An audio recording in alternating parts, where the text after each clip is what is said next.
Isipin mo, isang araw, sasakay ka sa kotse, pero wala kang hawak na manibela, at wala ring driver.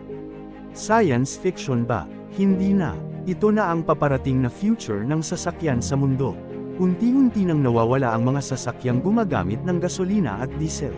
Papalitan sila ng mga electric vehicles o EV, tahimik, mas matipid, at mas environment friendly.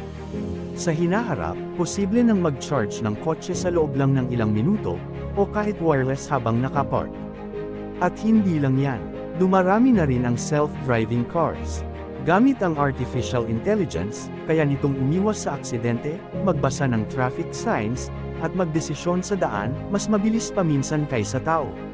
Sa mga susunod na dekada, posibleng maging smart ang buong kalsada.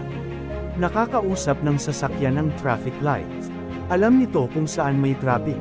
Automatic ang bayad sa toll. Parang pelikula, pero nagsisimula na sa ibang bansa. At oo, may ginagawa na ring lumilipad na sasakyan. Pero bago tayo makarating doon, mas mauuna munang maging normal ang electric at autonomous vehicles. Ang tanong, sa future, magiging pasahero na lang ba tayo sa sarili nating kotse? O tuluyan nang mawawala ang manual driving?